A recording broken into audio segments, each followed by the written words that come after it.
This is my very first, like really truly first look at Pixel 5. So the story with this phone is that it's a flagship, but not a flagship. So what do I mean by that? Well, this is the highest end phone Google is putting out this year. We saw the Pixel 4a, we saw the 4a 5G, and this is the Pixel 5, and there will be no Pixel 5 XL. This is it. This is the best phone they'll offer. But at the same time, it has a Snapdragon 765G instead of the highest end available chips. It's got 8 gigs of RAM and 128 gigs of non-expandable storage.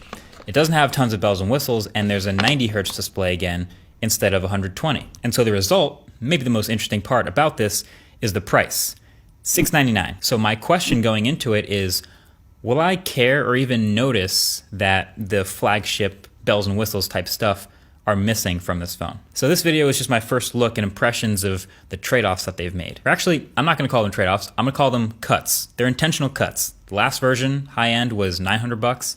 This one is $700. They've made cuts. So getting my hands on it for the first time, it's already a little different than most of the other phones coming out. And that number one thing is this body is made entirely of recycled aluminum. So it's unibody metal.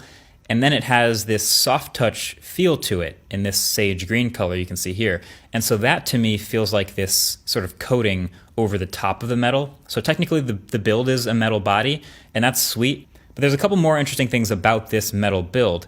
One is it still has wireless charging and reverse wireless charging. Now, as you may know, wireless charging works through glass and through plastic, but not through metal. So it seems like there's gotta be some sort of a cutout back here on the back of the phone to allow that to happen. And then number two, there is water resistance on this phone, so this phone will survive a little rain or a splash. And then number three, there's also no more squeeze sensitivity on the metal body. So that squeeze for assistant feature from the previous 2 years of Pixel is cut. And you know what else is cut? Soleil. The radars and those sensors that were up in the front of Pixel 4 and 4 XL are gone, so the face unlock and the gestures that you would have had aren't here anymore. But that's a good cut. I feel like we got some things back from that. Now, they did toss back a fingerprint reader on the back of the phone, which to me has been the safest, best place to put a fingerprint reader, and it is super fast. Love that.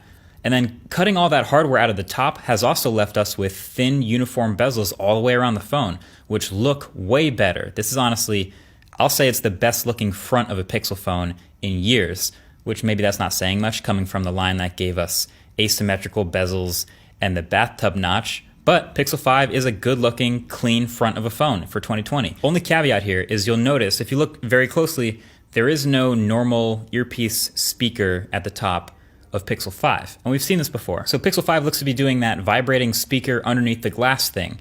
It isn't as strong of a stereo image with that bottom speaker if you really like listening to music very loudly, but it's not the worst thing in the world, and it works just fine, especially as an earpiece. And then last but not least, getting rid of that Soleil sensor array also made room for more battery inside the phone. So Pixel 5, despite being smaller than the Pixel 4 XL, has a much bigger 4080 milliamp hour battery, up from 3700. Now again, this is my first impression. It's my first 2 days with the phone, so my battery has been pretty good so far, but that's something I'll be keeping an eye on.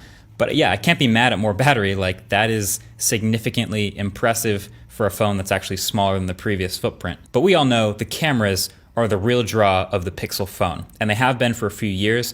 We have again here the same 12 megapixel sensor from the last few years of the Pixel, and it's joined this time by an ultra wide. So they've doubled back on the whole ultra wides are fun, but telephotos are a more useful stance. So we finally get a Pixel ultra wide now. And I've been looking forward to seeing what Pixel 5 cameras could do. And really the biggest changes that they've actually promised from this camera were for video. And so far I'm mostly noticing just stabilization smoothing, like a lot of it. And this of course will get more testing, but my attention is definitely peaked here. But yeah, this is the daily now. My SIM card is in it, I can test it, and we'll see if I can be totally fine living daily with a 765G phone without all the bells and whistles of the flagships with in-screen fingerprint readers and 120 Hz. Either way, thanks for watching. Catch you guys very soon in the next one.